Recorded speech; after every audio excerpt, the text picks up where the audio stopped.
I woke up coughing before any sound reached the room.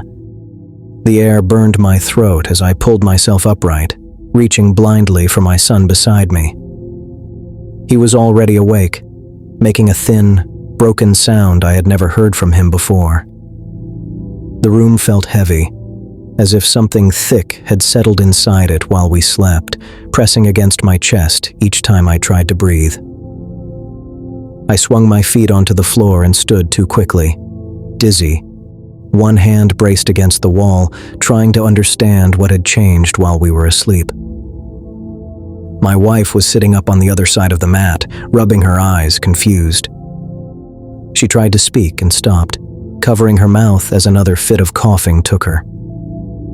Our room had no windows, only a small doorway that opened into the courtyard. I moved toward it, thinking the air outside would be clearer. When I pulled the door open, the smell hit first, sharp, sour, and metallic. It caught in the back of my throat and made my eyes sting instantly. I stepped into the courtyard and felt it there too. The same burning weight, thicker than before. A neighbor stumbled past the gate, bent forward, one hand dragging along the wall as if he could not see. He tried to shout something, but only a rasp came out. His eyes were wide and wet, his face streaked with tears. I went back inside and lifted my son. He wrapped his arms around my neck, coughing into my shoulder. His skin felt hot and damp. My wife followed us into the courtyard, holding her scarf over her mouth. She pointed toward the street. More people were coming out of their houses, some barefoot, some half-dressed, all moving in the same direction. Someone said the air was poisoned. Someone else said to run. No one explained where or why.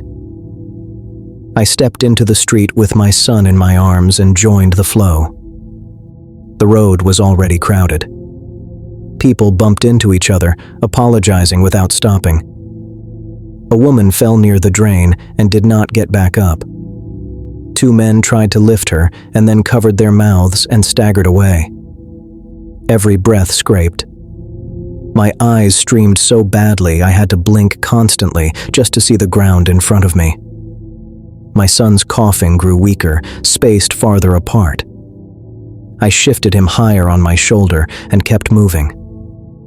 My wife stayed close, one hand gripping the back of my shirt so we would not lose each other. We passed the small temple at the corner. The doors were open.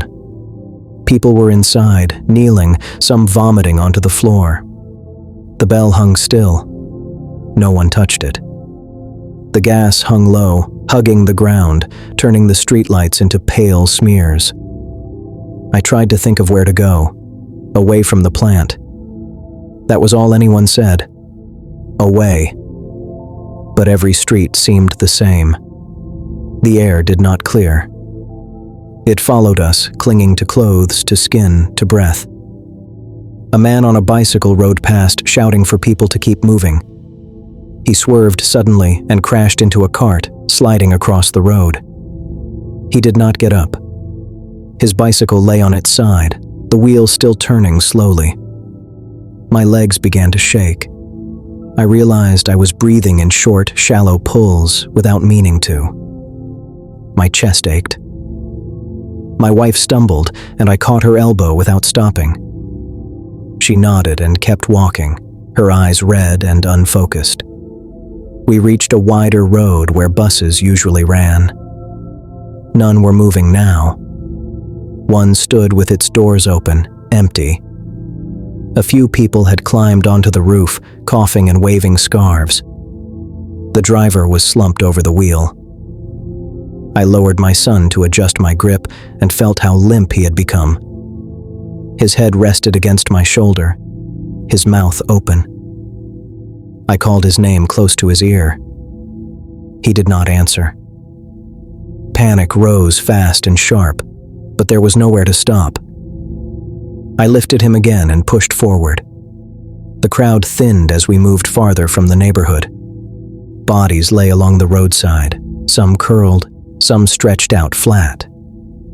People stepped around them without looking. No one stopped. The gas still burned. My wife began to lag behind.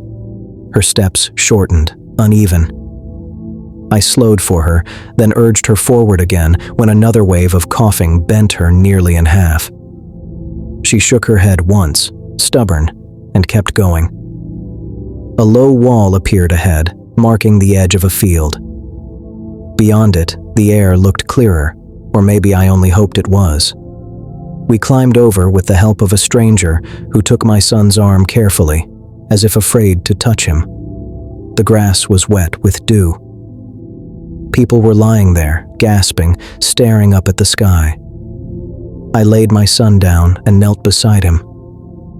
His chest moved faintly. I rubbed his back, whispered to him, wiped his face with my sleeve. My wife collapsed next to us, breathing in short, broken bursts. Her hands shook as she pressed them into the grass. The burning in my throat eased slightly. My eyes still streamed, but I could open them without pain now. Around us, people were crying out names, calling for children, for parents. A man crawled past, dragging his leg, leaving a dark streak behind him. Another sat rocking back and forth, silent. I listened for sirens. There were none. The city was quiet in a way I had never heard before. No engines, no horns, only coughing and the sound of people retching. Time lost its shape. I do not know how long we stayed there. At some point, a truck appeared on the road beyond the field. Men shouted for the strongest to help load the sick. I stood and nearly fell. My legs felt hollow, unreliable. Still, I lifted my son again and carried him toward the sound.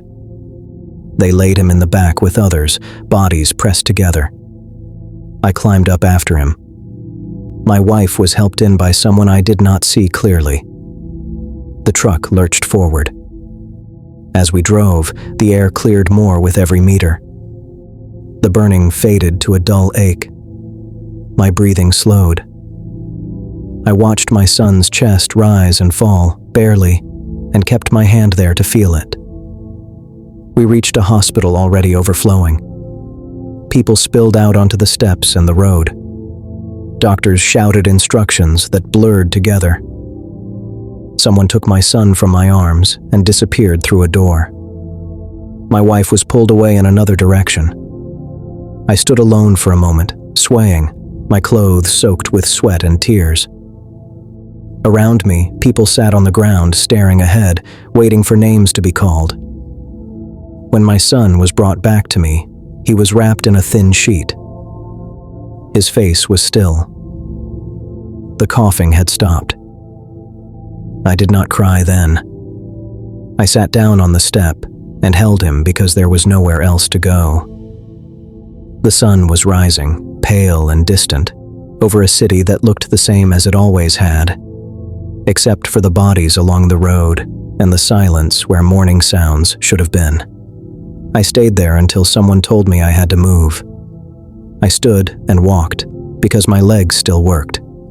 The air never burned like that again.